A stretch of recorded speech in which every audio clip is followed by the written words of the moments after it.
Good afternoon to all the viewers. I am Dr. Rinchen Zangmo, Assistant Professor in the Department of Obs and Gynae, AIIMS, New Delhi. And in today's webinar, I shall be discussing about abortion services during the COVID-19 pandemic. I shall be discussing my topic under the following subheadings: Need for an effective abortion services in India, abortion services in COVID-19 pandemic, measures to minimize exposure for women and staff, abortion care for a women with suspected or confirmed COVID-19 infection, post-abortion follow-up and contraception, and take-home message. In earlier times, abortions were unsafe and exerted a heavy toll on women's lives. Advances in medical science and availability of safe and effective technologies and skills to perform induced abortion in particular have contributed in reducing unsafe abortions and related complications, including mortality.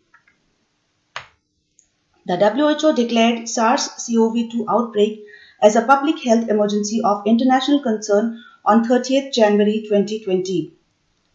During any pandemic, public health emergencies, human and financial resources are often diverted from various health programs to respond to the outbreak. And this has happened with the COVID-19 pandemic also. Because of this, essential health services are suffering at many places. So where does the problem lie? Because of the COVID-19 pandemic, there is an unprecedented strain on healthcare systems. Many private organizations which were shouldering over 50% of medical needs have closed down because of the pandemic. The lockdown restrictions have led to lack of access of contraception and pregnancy testing kits. The poor and the marginalized women and girls are being affected the most. There is high level of stigma still persistent around abortion services despite of 4 decades of legalization of the abortion procedure.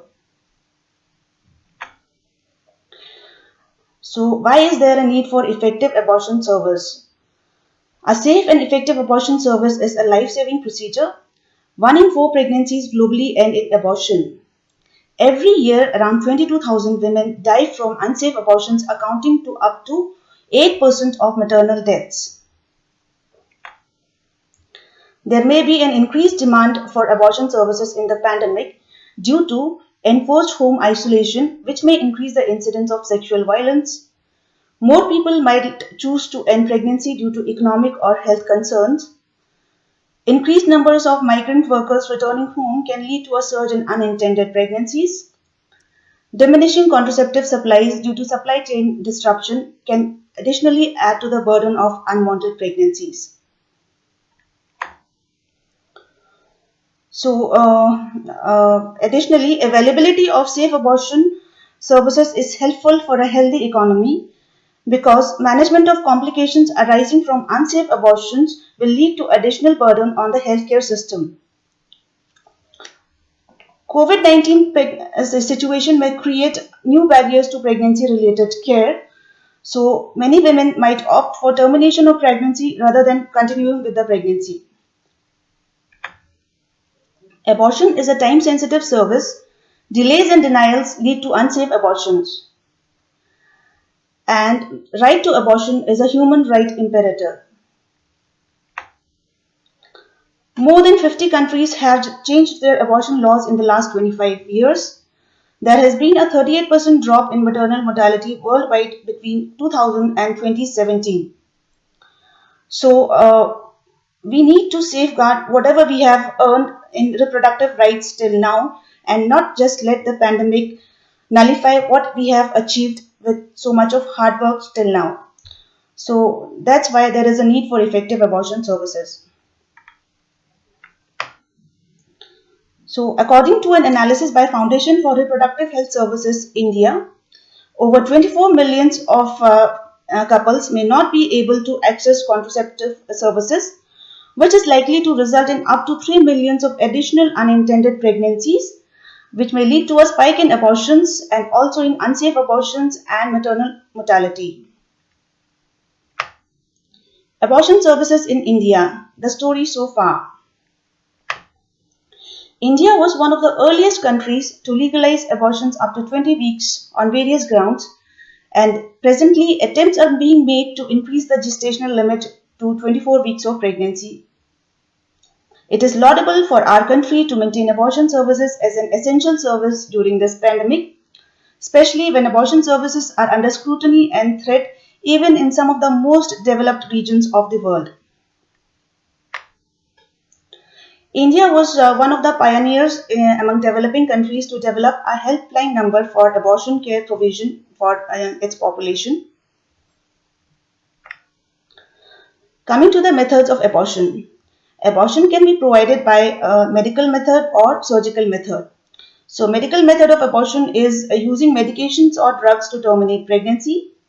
And surgical method includes a procedure in which products of conception are evacuated from the uterus using a cannula attached to a vacuum source, which can be either by manual or electric source. Medical abortion can be provided in peripheral facilities with minimal travel and less contact. So the recommended method of medical abortion as per the WHO includes, we give a combination of mifepristone and misoprostol. So in pregnancies less than 7 weeks, 200 milligram of mifepristone orally is followed by 800 micrograms of vaginal, buccal or sublingual misoprostol after 36 to 48 hours. Again, in pregnancies from 7 to 9 weeks, the same protocol is followed. In pregnancies beyond 9 weeks of gestation, mifepristone 200 mg is followed by 800 micrograms of vaginal misoprostol, which is then followed by 400 micrograms of vaginal, sublingual or misoprostol every 3 hourly for 4 doses. Traditional protocol for medical abortion includes 3 visits. Visit 1 includes the visit for consultation and prescription for first medical abortion medication. Visit 2 on day 3 for second medical abortion medication, and visit 3 for follow-up, which is scheduled anytime between 7 to 14 days.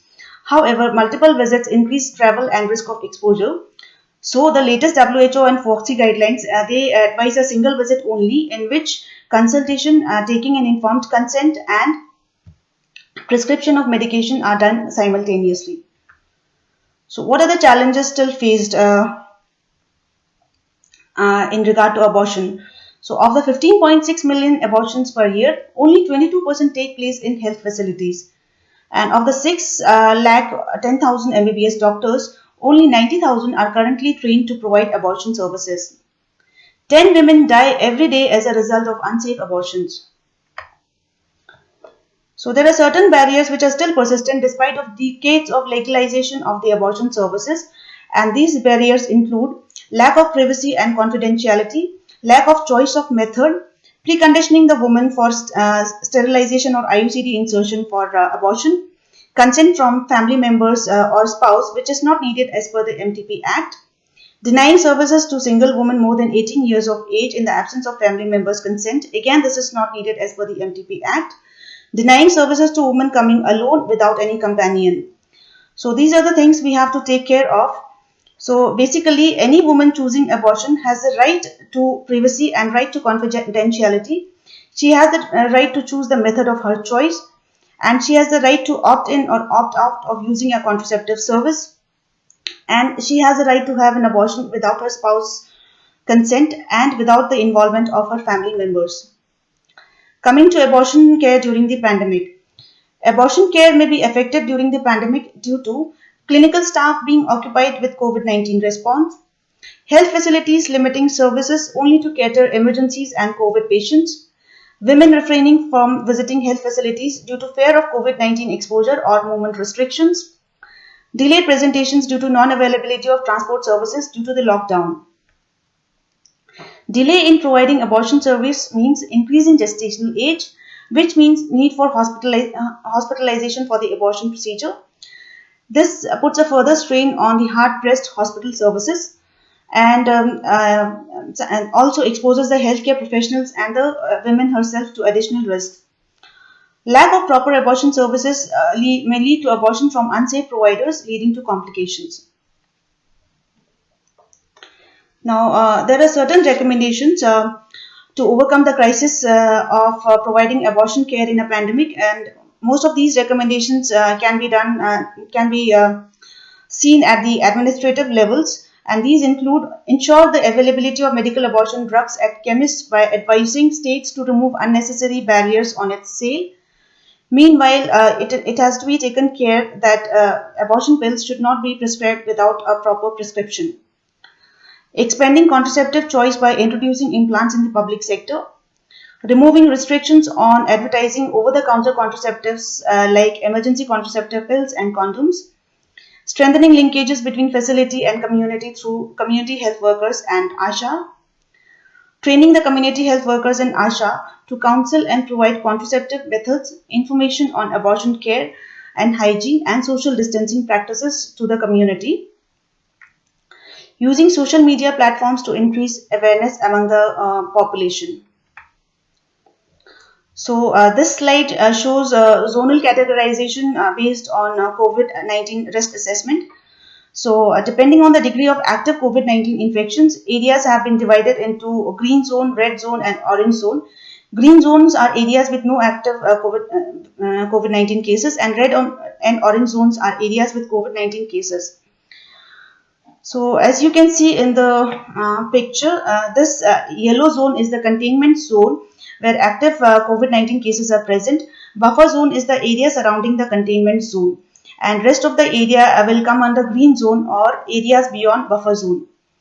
For RMNCHN purposes, services have been bifurcated into containment zone and buffer zone and areas beyond buffer zone and green zone. So the idea behind this division is that anyone needing essential care from a particular zone should access the care from that respective zone, be it containment zone or green zone, thus minimizing the risk of spread of infection from one zone to the other and meanwhile maintaining continuity of care. Specific guiding principles for provision of RMNCHNN services. All COVID suspect or positive patients should preferably be provided services at a dedicated COVID hospital. COVID testing is not mandatory for RMNCHNN services. ICMR testing guidelines have to be followed. Whenever possible, telecommunication has to be promoted at all levels to prevent overcrowding and reducing cross-infection. Home delivery of essential medications should be organized in containment zones. Under no circumstances should there be a denial of essential services, including abortion services. All designated facilities should provide abortion care as per the MTP Act. What is the role of ANM and ASHA? They have a role in referring women to facilities where safe abortion facilities are available by trained professionals and in the same community, so that the patient does not have to go to other center for the services.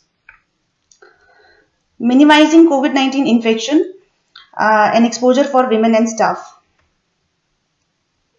So one of the best ways to minimize exposure both for patient and for healthcare professional is to maximize the use of remote consultations. So the remote consultation can be used for pre and post abortion assessment and care and for screening for COVID-19 infection. At most of the places only remote consultation will do, but for an informed consent and for the prescription of drug, a single visit will be necessary. This is as per the FOXI DCPR guidelines. For confirmation of pregnancy, bimanual pelvic examination and recognition of symptoms of pregnancy is usually adequate. According to the RCOG, there is no need for blood testing for medical abortions less than 10 weeks of gestation. But India being a country with high prevalence of anemia and also more numbers of Rh negative population, if facilities are available, blood group and hemoglobin can be advised on telemedicine even if the gestation is less than 10 weeks. So ultrasound is usually not indicated unless the woman is not sure of her LMP or there is a history or symptoms suggestive of high risk of ectopic pregnancy like conception after infertility, history of tubal surgeries, unilateral pain lower abdomen, or history of ectopic in the previous pregnancies. So until and unless these problems are there, ultrasound is usually not indicated. Even if screening for STI is required, it can also be provided remotely to minimize exposure of the woman and the hospital staff. Post-abortion care can also be provided remotely, and women be booked for examination and ultrasound only if required. Whenever facility visit is required, all measures for infection prevention need to be followed, and these include adequate use of PPE for the staff, physical distancing measures, hand hygiene and respiratory hygiene, seeing patients with a staggered approach, adequate seating arrangements, sanitizing the procedure site and equipment properly before and after the clinic or procedures, and adequate disposal of the waste. Abortion care for a woman with suspected or confirmed COVID-19 infection. All suspected cases should be treated as positive till results are available. Whenever possible, remote risk assessment should be done to determine if abortion can be safely deferred till the isolation time. Depending on the institute protocol, early medical abortion can be provided at home if the patient is asymptomatic or mildly symptomatic and if the pregnancy is less than 10 weeks of gestation. Admission will be required depending on the hospital or institute protocol. For the staff, to minimize the risk of infection, whenever seeing a suspected or confirmed case, the staff should follow all infection prevention measures, including appropriate use of level 3 PPE. If abortion cannot be deferred or if face-to-face contact is necessary, the woman should be transferred to a dedicated COVID facility. If the pregnancy is less than 20 weeks gestation, abortion care can be deferred until recovery or till 14 days of onset of symptoms. If the pregnancy is approaching 20 weeks or the abortion procedure cannot be safely deferred, medical or surgical abortion procedure should be provided in consultation with infectious disease team and anesthesia team. Medical method is preferred as it involves less people and less risk of exposure. If the patient is unwell, care should be coordinated through a multidisciplinary team. If either the clinical condition prevents an abortion or the woman is approaching legal gestational limit, perform a feticide and manage the abortion later once her condition stabilizes. Whenever surgical abortion is performed, a local anesthesia, IV sedation or regional anesthesia should be used where feasible, and general anesthesia should be avoided to minimize the risk of aerosol generation. Before surgical abortion, a full blood count, clotting time and blood grouping should be advised. Best practice for infection control measures should be followed to minimize the risk of transmission of infection. This involves minimum numbers of people in the operation theatre, adequate use of PPE, and sanitization of the operation theatre before and after the procedure. Coming to contraception after an abortion. Uptake of contraceptive services is maximum in women seeking abortion. It should be a routine to provide contraceptive service to all women seeking abortion. She should be counseled about the benefits of contraceptives, especially LARC methods in light of the current pandemic. Because LARC methods need minimal follow-up, it will prevent her from unintended pregnancies, and she will have minimum visit to the hospitals and thereby minimum risk of infection. We should also keep in mind that no contraceptive method should be enforced upon the woman. It is her choice and her decision whether she wants to use it or not. So if we are giving medical abortion to a woman, the options of contraceptives available to her are pills, barriers, and LARC methods. And if she is not willing for any of these methods, at least fertility awareness based methods should be explained to her. If she is willing for taking pills, the first pill can be started as early as first pill of the medical abortion regimen. In women undergoing surgical abortion, they can be counseled about using LARC methods because like IUCD insertion can be done along with the surgical termination itself. If she wants hormonal contraception, the first pill of hormonal contraception can be taken at the time of surgical abortion itself. Coming to follow-up after abortion, no medical need for routine follow-up visit following an uncomplicated surgical abortion or medical abortion using mifepristone followed by misoprostol. However, women should be advised that additional services are available to them if desired or needed. Coming to the take-home message, if proactive measures are not taken, significant gains made by India in population stabilization and reducing maternal mortality could be compromised. Halting COVID-19 is a key priority. Meanwhile, right to safe abortion must not be forgotten. COVID-19 infection per se is not an indication for termination of pregnancy.